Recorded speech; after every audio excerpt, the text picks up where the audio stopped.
Did you know that Hitler was actually elected democratically? Well, not exactly.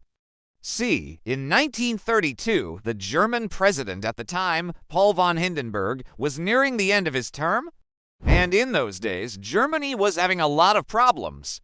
But Hitler was always able to escape, and eventually he got the upper hand. Well, that's a story for another time. Maybe I'll make that video tomorrow. He had the ringleaders of the plot arrested and executed, and then he went after the rest. He had hundreds, perhaps even thousands of people arrested and sent to concentration camps where they were tortured and murdered. And so, by the mid-1930s, it was clear that Germany was no longer a democracy.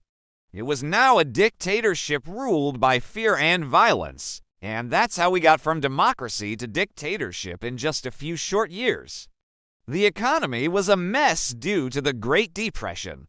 There was political tension, and there were growing concerns about the threat posed by the Soviet Union. So when Hindenburg announced that he wouldn't seek another term, many Germans were desperate for a strong leader who could fix the country's problems. Enter Adolf Hitler, the leader of the Nazi Party, a small but growing political party with a platform based on extreme nationalism, militarism, and anti-Semitism.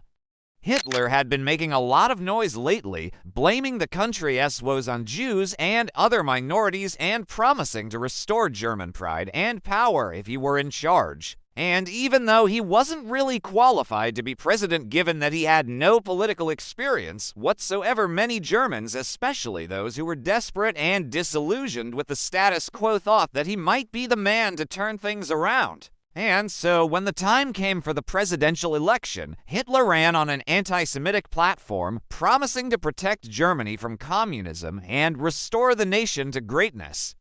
And much to everyone's surprise, he won. Well, not really. See, it wasn't that surprising that he won. I mean, given the situation in the country, it was pretty clear that a lot of people wanted change. What was surprising, however, was that he won by such a large margin. In fact, he won by a bigger margin than anyone else had anticipated.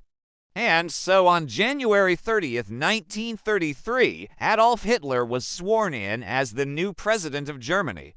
And now that he was in power, he wasted no time in consolidating his authority. One of his first acts as president was to pass a law that made it illegal to criticize the government, which obviously didn't bode well for the future of democracy in Germany. But even though he was now the leader of the country, it soon became apparent that he wasn't really qualified for the job. I mean, he had no experience in government, and he didn't really know how to read or write. But he did have one thing going for him: charisma.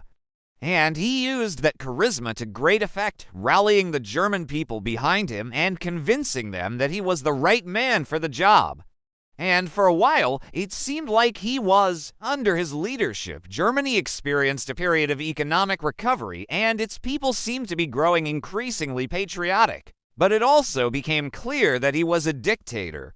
He had the government shut down all of his political opponents' newspapers, and he had them arrested. And he also started to persecute Jews and other minorities, which obviously didn't sit well with everyone. In fact, there was a group of high-ranking German officials who actually tried to kill him several times. But that doesn't really explain what happened next. I mean, how did we go from Hitler being elected president to him starting World War II?